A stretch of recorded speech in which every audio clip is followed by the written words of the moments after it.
Welcome to The Maintenance Mindset, an audio-video podcast brought to you by the Multifamily Media Network. I'm your host, Paul Rhodes, and over the more than 3 decades in the apartment industry, I've had roles that include being on-site, providing services as a vendor, creating and delivering multiple education programs, and active association work. This podcast is centered on the often overlooked role that our on-site maintenance workers play. You know, the men and women that respond in the middle of the night to the toilet call, or the after hours, it's really hot in my apartment request, or my favorite, my ring fell down the drain, get over here now. In other words, the often unsung heroes who are responsible for asset preservation and resident satisfaction. Working in multifamily maintenance provides interesting, sometimes amusing, and often fascinating stories and viewpoints. My encouragement to you is this: whatever you do it with a maintenance mindset. Hey there, this is Paul Rhodes with the Maintenance Mindset, and I'm coming to you live as a human being, continuing our exploration of what AI can't do. This episode, we're going to talk about something that refers to a term that I just became familiar with. It's something that I believe strongly in and have been aware of for a while, but I didn't know what a scientific term for it was. And that term is called dominant logic. Now, dominant logic in simple terms is important to us when discussing what AI cannot do, because it is something that goes into how we operate our communities on a daily basis. How often have you had to deal with an issue from a resident or possibly a coworker, maybe even your supervisor, that required a story to go along with it? How often has your understanding of that story been absolutely important in the other person who's reporting the problem to you, so that that problem can come to a meaningful resolution for everybody involved? Well, you see, that is a practical explanation of what dominant logic is. Where FK, fake knowledge, is concerned, my overly simplistic understanding of how it works is that it's a black box. And by that, using that as a definition, a black box is something that you put a bunch of information in. The black box collates it, looks at it, determines what's important, what's not, prioritizes things, and then spits out information based upon whatever your prompt now is the official term for it, or whatever you're looking for, basically. The challenge that we have with AI is that black box. We, meaning me, if I'm the one putting the prompt in, I don't know how that box was formed. You see, I have a problem with that, especially in our role as an apartment maintenance technician or leader in the mind of our resident. You see, we as human beings get to be trained on information. And the interesting part about being trained, or me learning something new, is that I have the ability to not only incorporate that new knowledge that I am gaining, in other words, the information that is being put into my brain, but I have the ability to analyze how that information is incorporated with information that's already there. I can use self-reflection to think about whatever new information has been added into my brain and know how that's going to interact or correlate with information that's already present. FK doesn't give us that ability. Very recently, Grok, which is the AI platform that Elon Musk or Tesla has done, very publicly had a breakdown that began to talk about Hitler in glowing terms. And the sad thing is, a quick search throughout other historical web pages and journalism says that's only the latest string. And at the end of the day, that AI black box, along with all of the other AI black boxes, came to the conclusion that it did, that those atrocities of World War II or the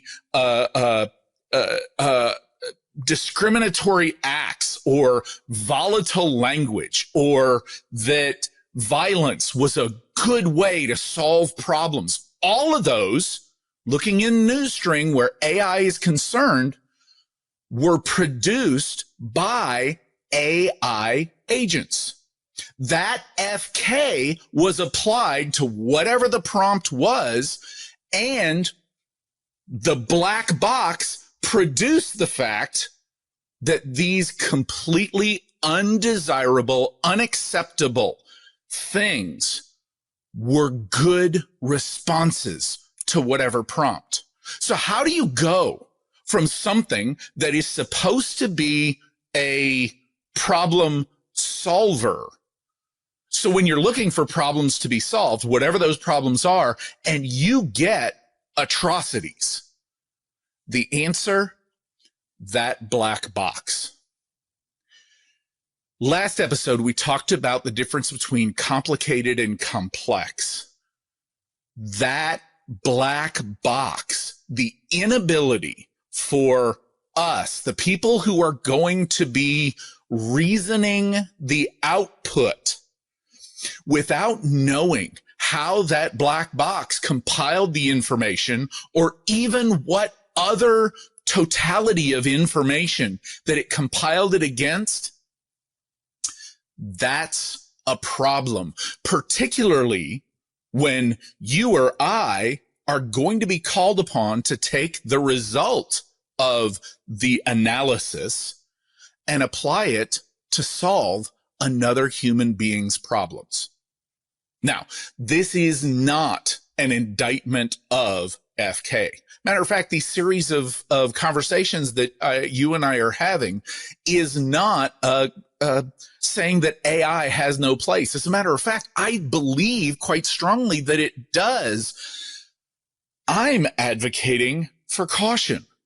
I'm also advocating ways that you and I, as our on-site workers, can begin to develop skills that AI can never do. You see, that's where dominant logic comes into play. When something happens at your community, we can't foresee what's about to happen. Tornadoes, hurricanes, earthquakes, fires, pipe breaking, air conditioning failure, systems failure, building failure. All of these things we can't know. We go to take over a community and we perform a due diligence on that community, for we don't see everything at that property that we're about to buy, we're about to begin managing. We can make assumptions based on our experience, but the cool thing about us as human beings, when we're doing the actual on-site analysis, we know the frame of reference by which we're looking at. You see, it's that black box where FK is concerned that causes a problem. Let me try a different tack, a different way of explaining this. There's a simulation model that AI uses quite a bit to simulate answers to problems.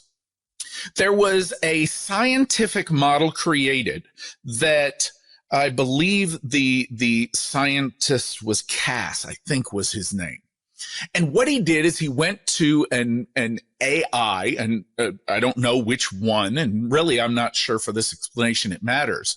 But he went and he tried to program it to play a game. The game he wanted it to play is to create models of simulated entities that would move, that would locomote themselves from point A to point B. And he wanted those simulations rated so that the winner, finger quote, winner, is the particular thing that got its center of mass farthest from the starting point. Now, he created this model, and then he said, go. He set up those rules so that the winner, and what he was trying to do was design new ways of creating locomotion. My guess is he wanted to see if there were other ways besides the wheel or walking on legs or spindles or fingers or something like that. He was trying to see what the computer would spit out. Well, what the computer, the model, actually spit out wasn't what he was looking for. It met his requirements. It met his parameters. You see, what it actually did, the winning model built a tower. Of course, it's all simulated in a computer environment, but it built a tower.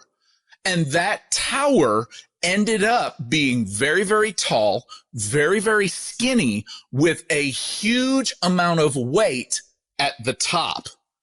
And eventually the tower, by intent, after being very, very tall, fell over.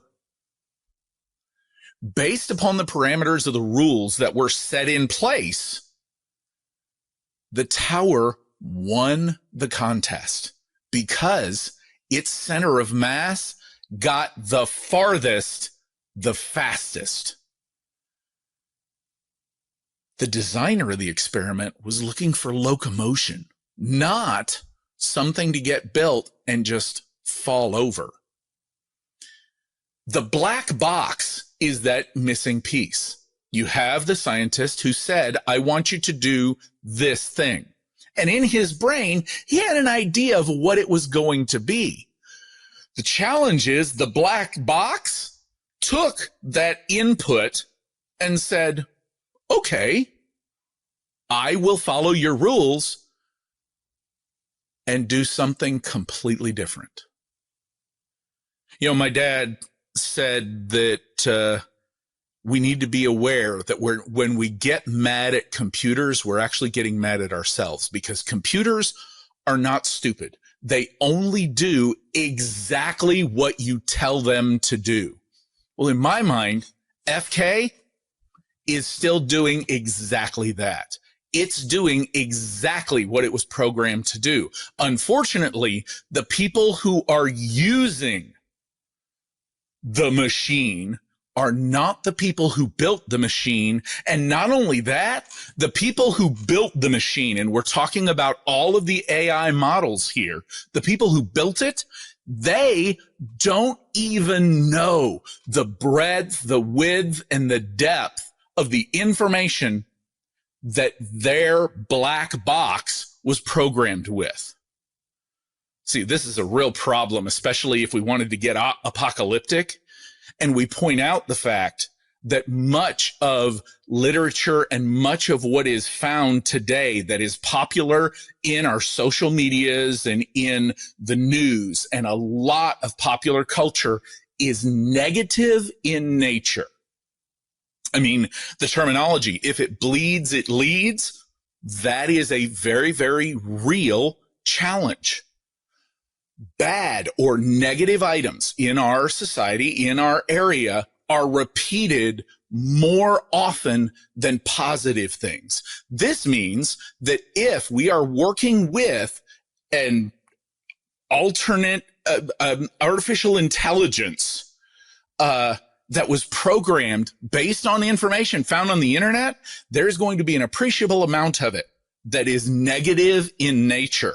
And if that negative in nature bias goes in to program the information, then we don't know how that black box is going to combine the information, which is my guess why not only have recent AI, but even back for several years, reports are that AIs have come out with audaciously awful types of information output. So that's a problem. You see, this is the reason why this particular episode, we're talking about it. The dominant logic at your community, you have the ability to set. And by you, I'm looking at the leaders, property managers, maintenance supervisors, regional level, whatever your job title is, you have the opportunity to set and reinforce whatever your dominant logic is going to be. You can create the box wherein your community problem-solving skills go into play. Not only can you ask for a specific outcome, you can set up reinforcement measures so that the steps for that outcome to come into play, you know what's happening. Therefore, when you get to the outcome, you know what the steps were in the play to go back. You have the opportunity to set the priorities of each and every one of those steps. How's it going at your community? I mean, quite frequently, it happens that in the maintenance world, when something breaks, it's our responsibility to fix it. You know, stuff will always break. Either our residents will cause it accidentally or on purpose. That does happen. But it's our responsibility to take care of the building. We need to fix whatever is broken.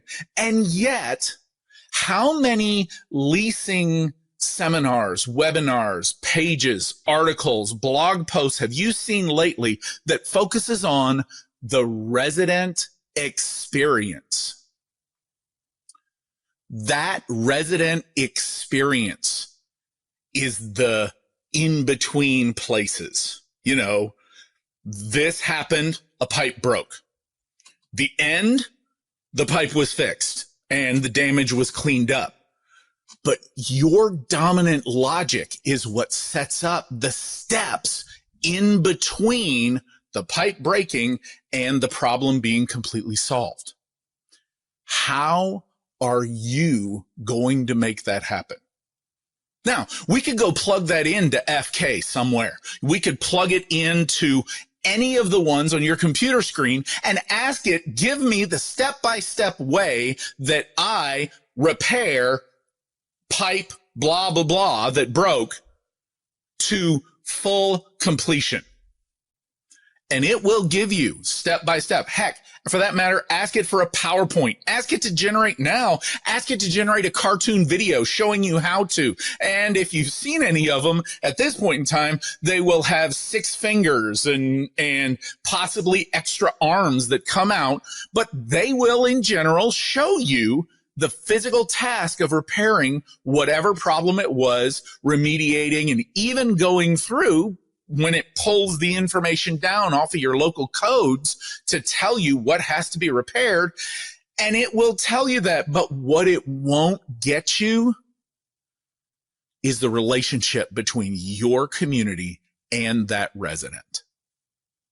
What gets you there is the dominant logic. And the only way we as human beings are going to get that dominant logic in place is through our human-to-human communication. You see, we are not computers. In the analogy and the statement that my father told me, if computers only do exactly what they're told, we only do what we think is best in the moment. Sometimes what's best in the moment isn't following a step-by-step plan for whatever reason.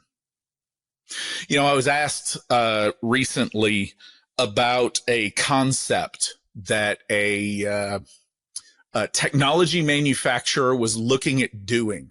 And it was based on this idea of what if instead of having to hire experienced maintenance technicians, what if we got cameras and we put a body cam on somebody who's willing, maybe somebody who had interpersonal skills, but we put that body cam in the middle of their chest, or maybe put it in like smart eyeglasses or something like that, and we put that person in front of a resident to problem solve. They go in to fix the pipe.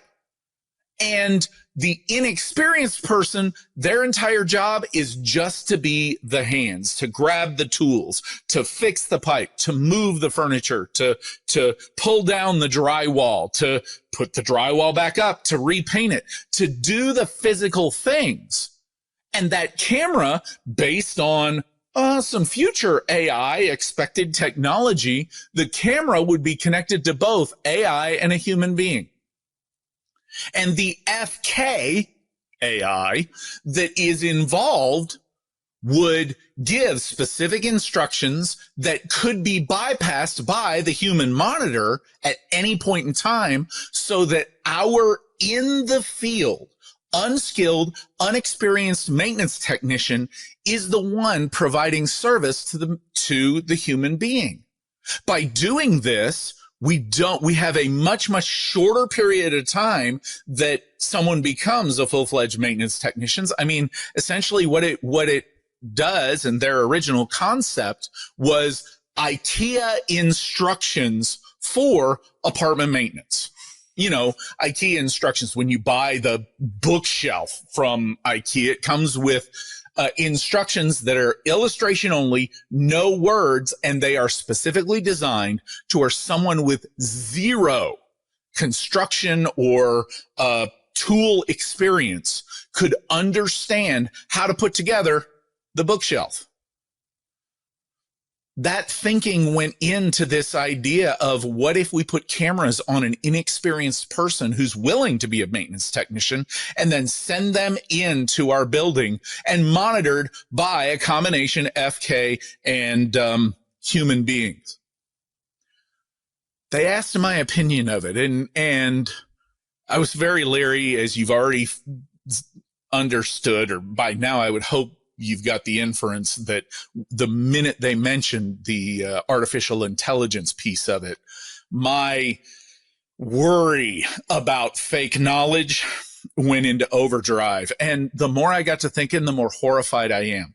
Yes, financially, this is probably very, very viable, because you don't have to pay for the experience. The maintenance technician would be instantly available. We could take somebody who just graduated high school, or maybe somebody who is older, but they've decided to move on to a secondary career. And instead of starting that person at the entry level position, we basically have now dropped the higher level positions to an entry level position, because we're taking somebody with zero experience or knowledge and we're putting them in a situation which requires experience and knowledge, and we're outsourcing that experience and knowledge to being seen on a camera and being recognized and identified by FK and a human backing.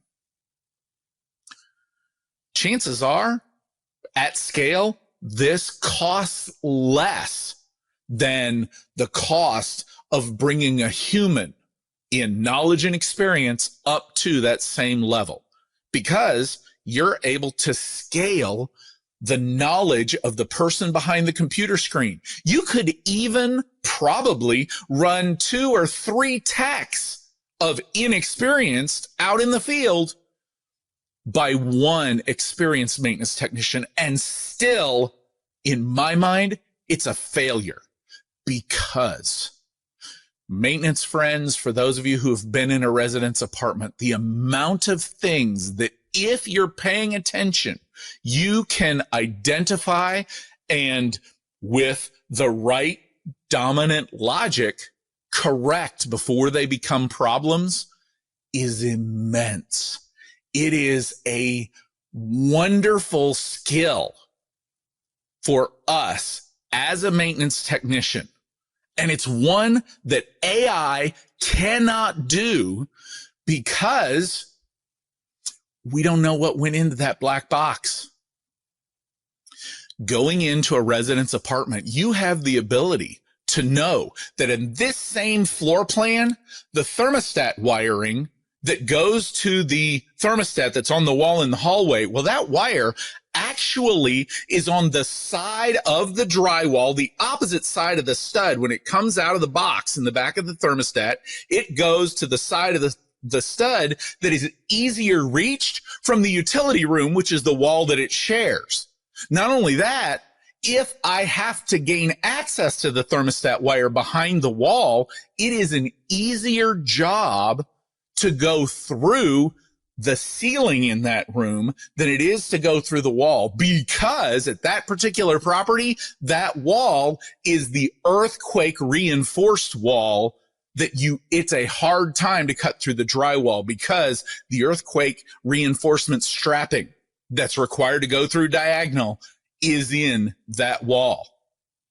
Yes, you could tell that to AI, and AI could intuit where that would be based on most common needs, but you're the one there. You can see the subtle dimples that are available in the drywall, if you're paying attention, that identify the fact that instead of these studs that I'm about to cut into being on 16-inch centers, these are actually on 24-inch centers. Why? Because it was built that way.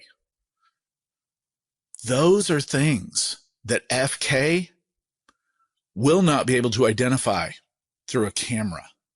Those are things that your remote human being, through a body cam, won't be able to see. And not only that, depending on what's happening, they may not even be aware enough to ask questions to the human. And if they did ask questions to the human, could they explain it in a way that somebody who was unskilled, inexperienced, be able to use?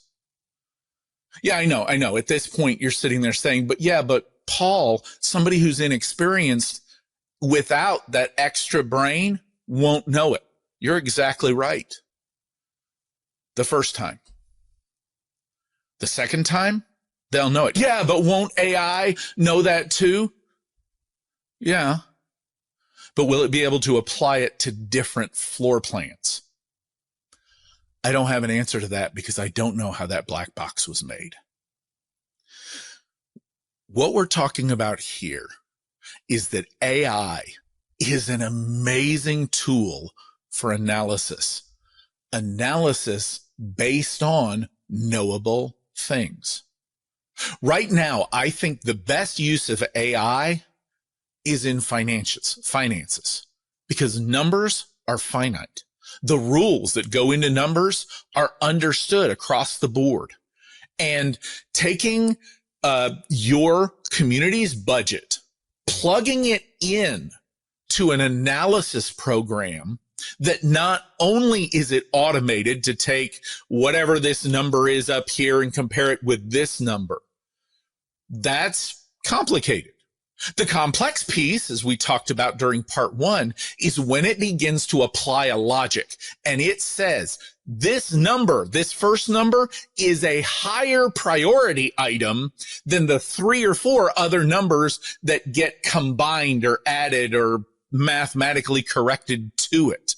Therefore, the result that comes out the other end is significant because blah. That's an instance where we know what went into telling the black box, because it's math. It's a formula. It is repeatable and it's understandable. Our residents are not a formula. The way we interact with our residents, that cannot be combined to a mathematical formula. Every single time that I go to wire up a thermostat, yes, I start out with the fact that there are 4 colors that go into it, red, green, white, yellow for a straight cool thermostat. And yet, every single time I pull the sub base off of a thermostat and I look at those 4 wires, I use the knowledge of every other time I've done that at this community, or if I haven't done many at this community, I use the knowledge of those 4 wires and what they connect to every other time for the experience, for the fact that quite frequently the yellow and the white wire can be reversed. Not only that, it does get confusing when you begin to look at that straight cool contactor outside with the low voltage wires. You have 2 going out there and only one of them are represented on the thermostat. That color coding can be a challenge. It's made easier by the human being knowing the dominant logic that went in for the rest of that property, that they used at the property that we're referring to on the outside condenser. They use the yellow and the brown wire, the brown being the common, to bring the 24 volts back that allow that contactor to work. So what AI can't do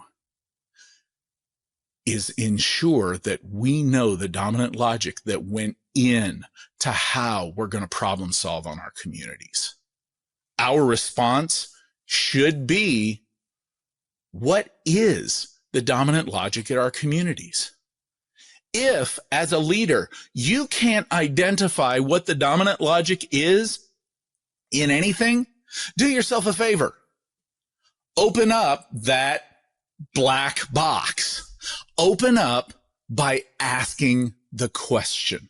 Hey, got a question for you. On the condensers out here, just to take a simple example, on the condensers out here, what is the wire colors that are most often used? And is it the same across the building? You know what we've just done? We have identified a way that we can speed up our repairs, and it only becomes apparent when we ask the question. Dominant logic has valuable insights for those emergencies that we talked about, either storm damage, how we go about emergencies on our communities, what they are, what responsibilities each of us are going to have in the event. What a property that when I was a director of maintenance, we had in Houston. Every year at the beginning of hurricane season, we had a conversation about who's going to do what and who will be responsible for what. I remember one of the most important pieces of that for our hurricane response was the radios. We actually had a person with a backup it was their responsibility to ensure that the radios were charging prior to when the hurricane was supposed to hit.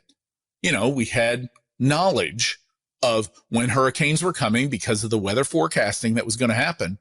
And for every day leading up to when the expected hurricane was going to happen, this person, their responsibility was to ensure that the radios were plugged in and charged, because in the event of a hurricane, often power is cut to the property. And we needed to ensure that we had a way of communicating that was charged up and ready to go. So what can't AI do? Analyze and communicate the dominant logic for the community that it's being used at. Thank you for joining me today. I hope you have a fantastic rest of your week. I'll see you somewhere. Thank you for listening to this episode of The Maintenance Mindset. I hope you take away ideas that apply to your current and future career goals. Please check out Maintenance Mindset Minute to hear short-form, high-impact, applicable, maintenance-centered information. Whatever you do today, do it with a maintenance mindset. If you enjoyed this episode, please like, comment, and subscribe. Visit multifamilymedianetwork.com to learn more about our other industry podcasts, thought pieces, and sponsorship opportunities. I'll see you somewhere.